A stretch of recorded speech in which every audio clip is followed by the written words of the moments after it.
You might want to grab something to snack on for this next discussion. The snack food industry represents 27% of all food and beverage sales in the U.S., with snack sales totaling nearly $70 billion. And joining me now is someone who knows a thing or two about the industry. That is Daniel Lubetzky, Kind Snacks founder and Builders Movement founder. And he's also the new Shark investor on ABC Shark Tank, replacing longtime Shark Mark Cuban. Also joining us now is Yahoo Finance's Alexander Canal. Welcome to you both. Daniel, great to see you.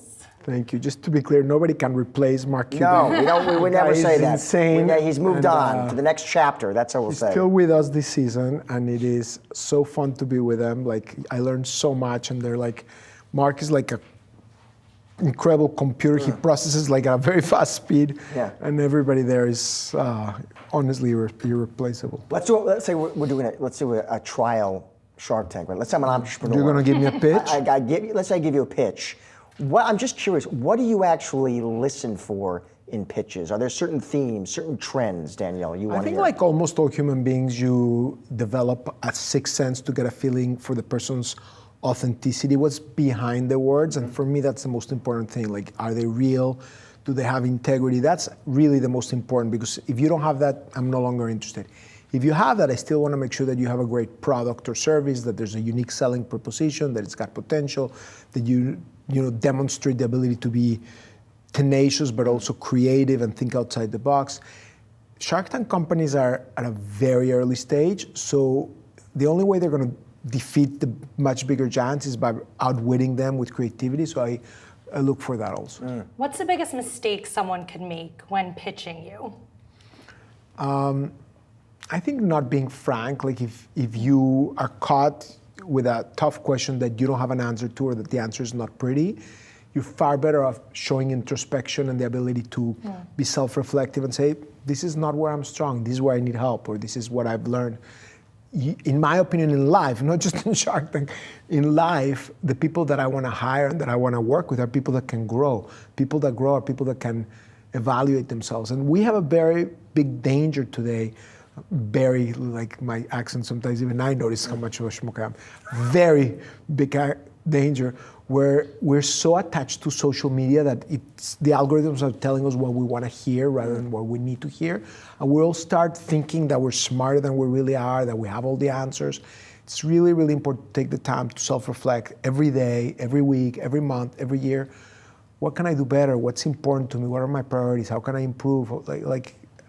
I think it's a very important value. You mentioned social media, Daniel. One thing I see, this trend I see on social media, I'm very curious to get your take on, because nobody knows snacks in the food industry like you do.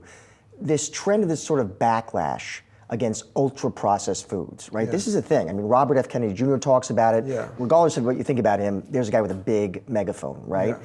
How do you think about that backlash, that trend, and what it ultimately could mean for the snack industry, the food industry? In my opinion, Josh, it is very real, and it's not sufficiently discussed. I mean, over 50% of products lead with an overly refined carbohydrate that's empty of nutrition, like refined flours, refined sugars. A ton of products have artificial dyes, artificial sweeteners, things that are carcinogenic or just not great for you.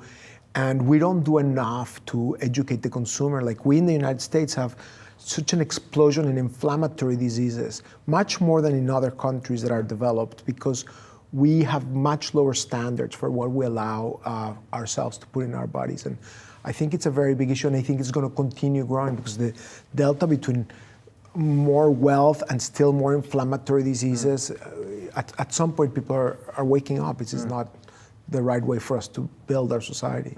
And related to the trends that we're seeing in the food industry, outside of Shark Tank, you also have the startup incubator Camino Partners, which is actually an early investor in Cava. That's a company we've talked about a lot since that debut. It's up nearly 200%. What makes Cava? Far more. It's like since the max, right? Since it came out, like we were there a few rounds before it went public, and then we're very long-term holders. It's an incredible concept because it's Mediterranean food. They don't really have a competitor. They can go into suburban places, into urban places. They have an incredible runway, and they really are able to meet the occasion for when our kids go to a sports meet afterwards, we can eat cava at home. It's a really, really delicious an approachable, really full meal, and very nutritionally rich, and the company's just exploding. And how does a company like that, and really some of those other fast casual names, weather inflation, weather economic challenges? Because we've seen that hit some of these other fast food casual places. Alexander, for me, my experience is that if you have a great product or service and you're at a growth stage, these things don't phase you. It's not to say that inflation is not terrible for our economy and for households and consumers, but when a company's on a fast growth phase, like Kind, when we launched it, and by the way, I made tons of mistakes before Kind, 10 years of 2 steps forward, 2 steps backward, but when Kind drew the lessons from the mistakes from my prior decade, it was just like a juggernaut. And we went through the financial crisis as we kept growing triple digits, cash flow positively and profitably throughout 10 years of growth, including we're established with John Leahy as my partner. Yes.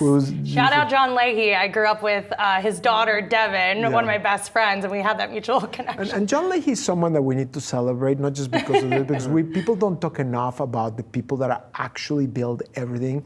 Like, to a Daniel Lubetzky, there's always a John Leahy, and he was like my yin to my yang. He was my partner that kept the train running. I was creative. I was, I think I can say, I don't have false humility, inspirational and creative and think outside the box. But John was the guy that kept me focused, and it was an incredible partnership. And in almost every journey, you have those type of duos. And if it wasn't for John, Kind would not be we built it, and it was an incredible journey. But the financial crisis didn't stop us. We kept growing because if you have the right culture, the right products, and you set your brand guardrails and follow them, you keep your promise, the Kind promise in that case, I think you can get through a lot. All right, great advice. Great advice for those entrepreneurs you're about to meet too, Daniel. Yeah, Thank you so much for joining the show. Appreciate it so much. Thanks, Thank you, Ali, as well.